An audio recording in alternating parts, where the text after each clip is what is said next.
Good morning, नमस्कार दोस्तों। हम इस वीडियो में देखने वाले हैं 30 अक्टूबर 2020 से जितने भी इम्पोर्टेंट करंट अफेयर के प्रश्न बन सकते हैं पूरे डिटेल में और एक्स्ट्रा फैक्ट के साथ में। अगर दोस्तों आपको इस वीडियो का पीडीएफ चाहिए तो हमारे टेलीग्राम ग्रुप को ज्वाइन कर लीजिएगा, जिसका लिंक इस वीडियो के डिस्क्रिप्शन में मिल जाएगा। और दोस्तों आपसे रिक्वेस्ट है कि इस वीडियो को आप शुरू से लेकर के लास्ट तक अवश्य देखिएगा, क्योंकि सारे प्रश्न बहुत ज़्यादा इंपॉर्टेंट है। चलिए ज़्यादा समय लेते हुए चालू करते हैं आज की वीडियो का पहला प्रश्न।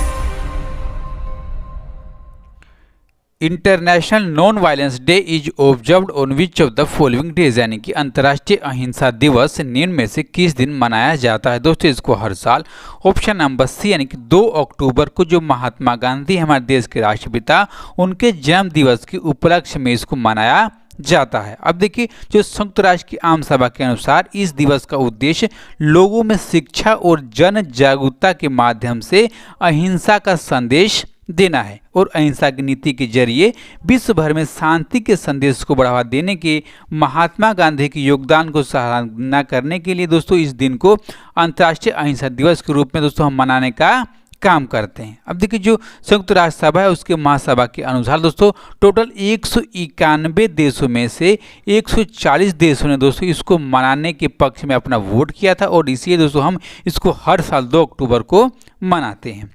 ठीक है दोस्तों, हम जानेंगे इंपॉर्टेंट फैक्ट किसके बारे में, तो महात्मा गांधी के बारे में। दोस्तों जिनका पूरा नाम क्या है, तो इनका पूरा नाम है मोहनदास करमचंद गांधी और इनका जन्म हुआ था 2 अक्टूबर 1869 को दोस्तों इनका जन्म हुआ था गुजरात के पोरबंदर में। ठीक है दोस्तों, और ये 1888 में लंदन चले गए और उसके बाद दोस्तों ये दक्षिण अफ्रीका चले गए दोस्तों, और दक्षिण अफ्रीका से वो लौट के भारत कब आए, तो 21 साल के बाद यानी कि 1915 में दोस्तों आए। अब देखिए, आपको याद करना होगा, एक प्रश्न पूछा जाता है कि महात्मा गांधी के राजनीतिक गुरु का क्या नाम है। दोस्तों उनके राजनीतिक गुरु का नाम है क्या, तो गोपाल कृष्ण गोखले। ओके दोस्तों, और दोस्तों वो 1918 में जो चंपारण का जो विद्रोह हुआ दोस्तों उसमें सबसे पहली बार इन्होंने भाग लिया, और उसके बाद गुजरात में जो खेड़ा आंदोलन हुआ दोस्तों वहाँ पर भी इन्होंने मुख्य तौर पर भाग लिया था। और दोनों प्रश्न दोस्तों बहुत इंपॉर्टेंट है, पूछे जाते रहते हैं। ठीक है दोस्तों, और देखिए आपको एक प्रश्न और याद करना होगा कि 1942 में जो हुआ था भारत छोड़ो आंदोलन, और उसी में नारा दिया गया था करो और मरो, और उसको दोस्तों किसने किया था, तो महात्मा गांधी ने। और उसके बाद वो सबसे पहली बार 12 मार्च 1930 को दोस्तों गांधी ने अहमदाबाद से दांडी मार्च निकाला था। दोस्तों इसको क्या नाम दिया गया, तो इसका नाम दिया गया सविनय अवज्ञा आंदोलन। ओके, और दोस्तों इतने सारे फैक्ट हैं, आप इसको सही से याद कर लीजिएगा। ओके, अब हम देखेंगे अगला प्रश्न 2 नंबर के लिए। Which country is sending a robot to the asteroid mining robot space for asteroid mining, यानी कि किस देश ने एस्ट्रोनॉइड के खनन के लिए रोबोट एस्ट्रोनॉइड माइनिंग रोबोट स्पेस में भेज रहा है। दोस्तों भेजने वाला देश है ऑप्शन नंबर बी यानी कि चीन। अब देखिए दोस्तों, चीन की तरफ से इसको इस साल के यानी कि दोस्तों नवंबर 2020 तक इसको भेज दिया जाएगा। अब देखिए, इस एस्ट्रोनॉइड माइनिंग रोबोट को बनाया किसने, दोस्तों एक बीजिंग की कंपनी जिसका नाम है ओरिजिनल स्पेस, और दोस्तों ओरिजिनल स्पेस ने इस रोबोट को बनाने का काम किया दोस्तों। अब देखिए, ऐसा करने वाला ये वर्ल्ड का पहला देश दोस्तों बन जाएगा। कौन दोस्तों, ये बन जाएगा चीन। और दोस्तों पहला जो होता है, जैसे मैं हमेशा कहते आ रहा हूँ दोस्तों, बहुत ज़्यादा इंपॉर्टेंट होता है दोस्तों। अब देखिए, आपको याद करना होगा कि जब ये रोबोट जा रहा है दोस्तों क्षुद्र ग्रह पर, तो वहाँ पर ये रियल में दोस्तों वहाँ पर खनन नहीं करने वाला है दोस्तों। वहाँ पर बस देखेगा कि कौन कौन से खनिज मिल सकते हैं और किस किस चीज़ के दोस्तों वहाँ पर खनन किया जा सकता है दोस्तों। अब देखिए, इसको किस यान से भेजे जाने की संभावना है दोस्तों, इसको दोस्तों भेजे जाने की संभावना है ठीक है दोस्तों लॉन्ग मार्च 5 भी दोस्तों जो इसका यान है उससे इसको भेजे जाने की संभावना है। अब देखिए दोस्तों, इसका वजन कितना है, इसका वजन दोस्तों इस रोबोट का 30 किलोग्राम दोस्तों इस रोबोट का वजन है। ठीक है, और दोस्तों ये पृथ्वी की कक्षा से 500 किलोमीटर के दोस्तों एरिया में इसको स्थापित कर दिया जाएगा। ओके, अब हम देखेंगे इंपॉर्टेंट फैक्ट किसके बारे में, तो चीन के बारे में। दोस्तों जो चीन है उसकी राजधानी क्या है, बीजिंग। प्राइम मिनिस्टर हैं ली केकियांग, राष्ट्रपति जी जिनपिंग, और मुद्दा चलती वहां पर युवान। ओके, नेक्स्ट क्वेश्चन 3 नंबर के लिए। इंडिया विल बिल्ड 100-बेड cancer hospital and 22,000 seater cricket stadium in Hulhumale which country, यानी कि भारत किस देश के हुल हुमाले में 100 बेड वाला कैंसर अस्पताल और 12,000 सीटर क्रिकेट स्टेडियम का निर्माण करेगा। दोस्तों निर्माण करेगा भारत, ऑप्शन नंबर सी यानी कि मालदीव में। और इस परियोजना के दोस्तों राशि कब आवंटित कर दी गई थी, कब दोस्तों परियोजना बनाई गई थी, तो 2019 में दोस्तों इसके लिए परियोजना बनाई गई थी और इसमें राशि कितनी आवंटित की जाएगी, तो 800 मिलियन अमेरिकी डॉलर की दोस्तों राशि इसमें आवंटित कर दी जाएगी। अब देखिए ये राशि देगा कौन दोस्तों, ये राशि देने वाला है कौन, तो भारत का दोस्तों एक बैंक है, कौन सा, तो निर्यात आयात बैंक, और उस बैंक की तरफ से दोस्तों इसके लिए राशि आवंटित कर दी जाएगी। ठीक है दोस्तों। अब देखिए जब ये 100 बेड वाला कैंसर अस्पताल बना दिया जाएगा और 22,000 सीटर क्रिकेट स्टेडियम जब बना दिया जाएगा, तो भारत और मालदीव के बीच में जो उसके द्विपक्षीय सहयोग दोस्तों उसमें बहुत अच्छा मजबूती मिलने वाला है। अब देखिए दोस्तों इसको बनाया कहाँ जा रहा है, दोस्तों इसको दोस्तों बनाया जा रहा है मालदीव के हुलहुलमाले में दोस्तों। और ये जगह कहाँ पे, ये जगह है दोस्तों जो भारत और मालदीव का दोस्तों जो बॉर्डर है वहीं पर ये जगह है जहाँ पे इसको बनाया जा रहा है दोस्तों। अब देखिए इसके अलावा भारत मालदीव को एक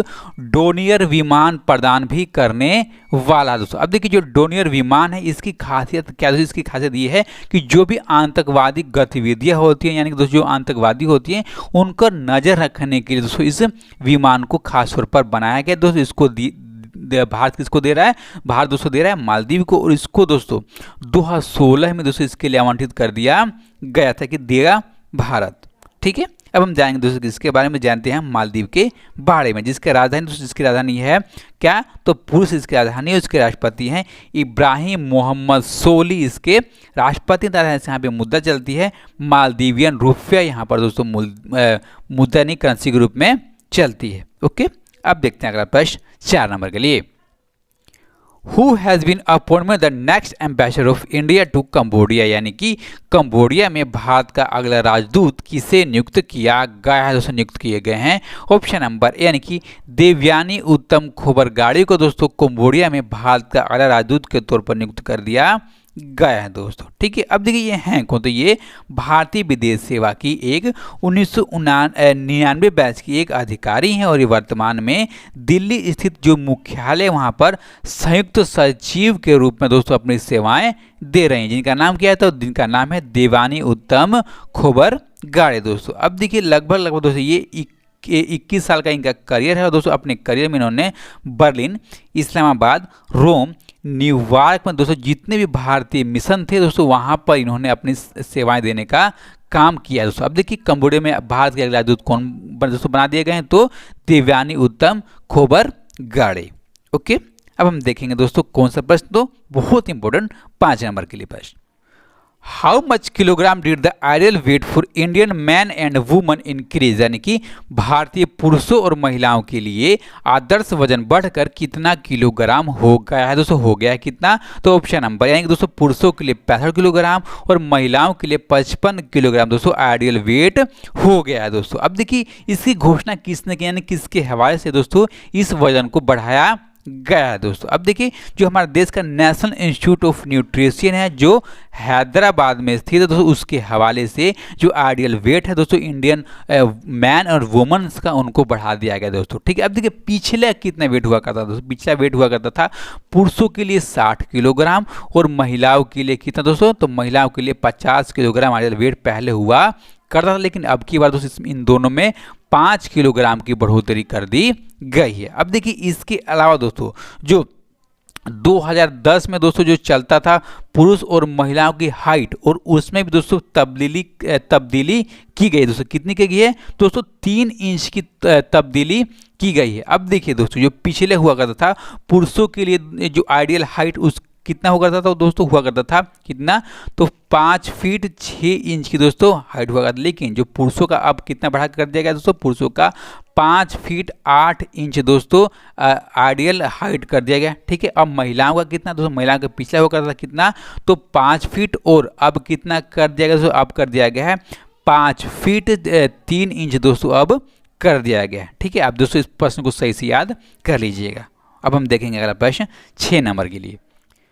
Which is the first Indian state to ban the sale of unpacked cigarettes and बीड़ी यानी कि खुला सिगरेट और बीड़ी की बिक्री पर प्रतिबंध लगाने वाला देश का पहला राज्य कौन सा बन गया है दोस्तों? देखिए देश का पहला राज्य बन गया है ऑप्शन नंबर सी यानी कि महाराष्ट्र, जिसने जो खुली सिगरेट और बीड़ी होती है दोस्तों उस पर बैन लगा दिया दोस्तों। अब देखिए जो पहला होता है बहुत ज़्यादा इंपॉर्टेंट होता है, इसलिए आप दोस्तों इसको याद कर लीजिएगा। अब देखिए कितनी मात्रा है महाराष्ट्र में दोस्तों इसकी बिक्री कितने दोस्तों, लगभग महाराष्ट्र का दोस्तों 8 से 10% का दोस्तों जो बिक्री होता है, इसमें दोस्तों राजस्व मिलता है राज्य सरकार को दोस्तों इसके ऊपर। लेकिन इसके बावजूद भी उसने दोस्तों जो खुली सिगरेट और बीड़ी है उस पर रोक लगा दिया है। अब देखिए रोक लगाने का कारण क्या है दोस्तों? रोक लगाने का ये कारण है कि जो अगर हम खुली सिगरेट और बीड़ी लेते हैं दोस्तों उस पर क्या क्या चेतावनी लिखी होती है, ठीक है, क्या क्या दोस्तों उस पर ग्राफिक्स होते हैं उसको हम नहीं पढ़ पाते। लेकिन अगर हम उसका डब्बा यानी कि पैकेट देंगे दोस्तों उस पर क्या चेतावनियाँ लिखी गई हैं, ठीक है, और कैसे कैसे दोस्तों ग्राफिक्स हैं, इससे खाने से क्या प्रभाव पड़ने वाला दोस्तों सारी जानकारी हमको मिल जाएगी। और इसी को चेतावनी को इसी ग्राफिक्स को दिखाने के लिए ही ऐसा निर्णय लिया है किसकी तरफ से दोस्तों? महाराष्ट्र सरकार की तरफ से, ठीक है।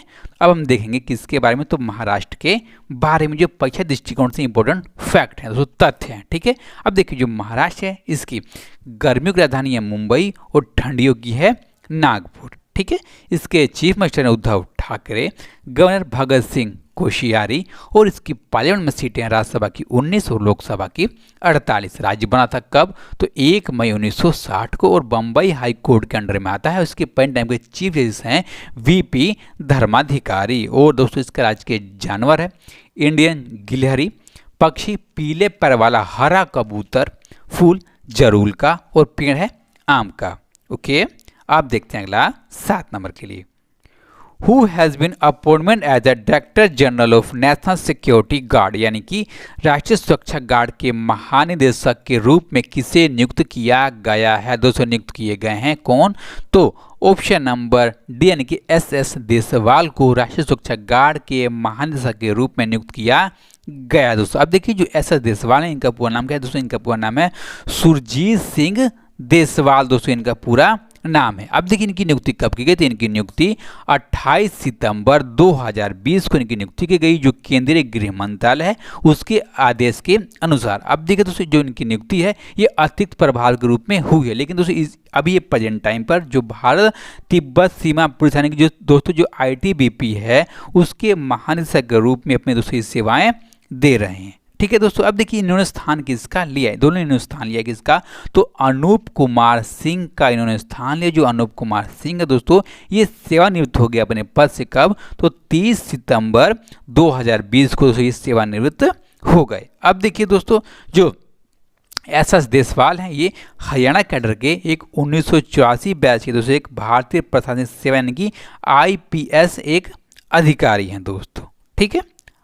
अब हम देखेंगे दोस्तों कौन सा प्रश्न, तो 8 नंबर के लिए प्रश्न, which state government has launch जल कल योजना for small and marginal farmers यानी कि किस राज्य सरकार ने लघु और सीमांत किसानों के लिए जल कल योजना शुरू की है दोस्तों? जो जल कल योजना है इसको शुरू की है ऑप्शन नंबर डी यानी कि आंध्र प्रदेश सरकार ने, और वहाँ की जो भी लघु और सीमांत किसान हैं दोस्तों उनके लिए चालू किया गया। अब देखिए दोस्तों इसकी घोषणा किसने की, तो इससे घोषणा की आंध्र प्रदेश के पंजाब के मुख्यमंत्री हैं YS जगन मोहन रेड्डी और उन्होंने दोस्तों इसकी घोषणा की है। अब देखिए इसके अनुसार फायदा क्या होने वाला, तो देखिए जो इसके अनुसार जो किसान होंगे उनको फ्री में मुफ्त में जो बोरवेल ड्रिल की जो सुविधा है दोस्तों वो दे दी जाएगी इसकी तरफ से, तो आंध्र प्रदेश सरकार की तरफ से दोस्तों। अब देखिए जो आंध्र प्रदेश सरकार जो राज्य सरकार है उसके अनुसार इस स्कीम में लगभग 3 लाख किसानों को दोस्तों इससे फायदा होने वाला है, और इसमें लगभग 4 सालों के अंदर में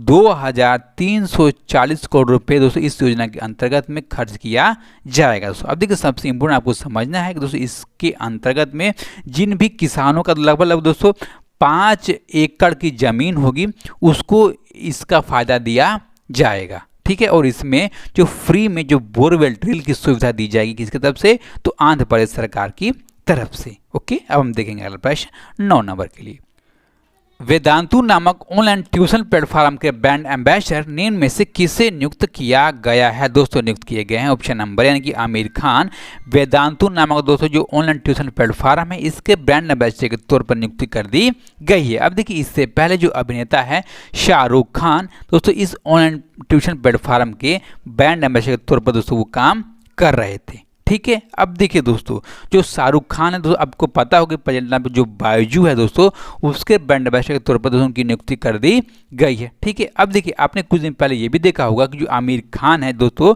जो C8 टायर्स है उसके ब्रांड एम्बेसडर के तौर पर भी इनकी नियुक्ति की गई थी दोस्तों। जब की गई थी तब हमने आपको इनके बारे में बताया था। ठीक है, अब हम देखेंगे दोस्तों आज का लास्ट और 10 नंबर के लिए प्रश्न।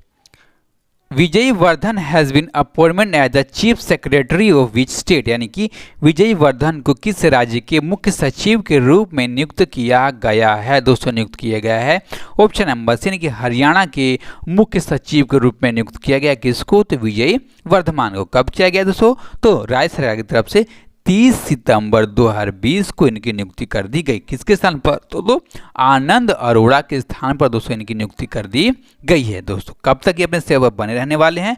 तो 30 नवंबर 2021 तक ये अपने पद पर दोस्तों बने रहने वाले हैं, जो हरियाणा कैडर के 1985 बैच के भारतीय प्रशासनिक सेवा यानी कि दोस्तों एक IAS अधिकारी हैं दोस्तों। ये वर्तमान में हरियाणा के दोस्तों जो हरियाणा खनिज है उसके अध्यक्ष के तौर पर दोस्तों ये अपने यानी कि प्रेसिडेंट के तौर पर दोस्तों अपनी सेवाएं दे रहे हैं। ठीक है, अब हम देखेंगे जो हमने पिछले वीडियो में प्रश्न पूछा था दोस्तों। हमने पूछा था कि मुंबई इंटरनेशनल एयरपोर्ट में अडानी ग्रुप ने कितने फीसदी हिस्सेदारी खरीद ली है दोस्तों? कितनी हिस्सेदारी खरीदी है? तो ऑप्शन नंबर से यानी कि 74% की हिस्सेदारी खरीदी है। अब देखिए इस प्रश्न का सही जवाब किसने दिया दोस्तों? सही जवाब दिया किसने? तो विजय कुमार, कुणाल कुमार सिंह, बुल्टी घोष, शक्ति कुशवाहा, फलशंकर बिश्वाल, सर्वेश काजी, छोटू आर्यन, अमन कुमार, श्रीमांता भाग और निखिल मधेशिया। ओके, अब हम देखेंगे आज का प्रश्न दोस्तों। आज के प्रश्न के बारे में दोस्तों बहुत ज़्यादा इंपॉर्टेंट है, आप दोस्तों देख लीजिएगा क्योंकि जो आगामी परीक्षा होगा इसमें तो ये पूछा ही जाने वाला है। ठीक है, और इसी दोस्तों आपको जितना भी मालूम होगा सारा का सारा दोस्तों आप कमेंट बॉक्स में लिख दीजिएगा। और दोस्तों आपसे रिक्वेस्ट है कि इस वीडियो को ज़्यादा से ज़्यादा लोगों तक पहुंचाएं यानी कि शेयर करें दोस्तों। और जितने भी आपके स्टडी रिलेटेड ग्रुप होंगे वहां पर इस वीडियो को जो अवश्य शेयर कर दीजिएगा। ठीक है, और जो भी दोस्त इस चैनल पर नए हो चैनल को सब्सक्राइब कीजिए और बेल बटन अवश्य दबाइए। अगर वीडियो अच्छी लगी दोस्तों तो वीडियो को लाइक कीजिएगा, अच्छी न लगे तो डिसलाइक कीजिएगा। ओके, और अपना और अपनों का ख्याल रखिए। नमस्कार, धन्यवाद।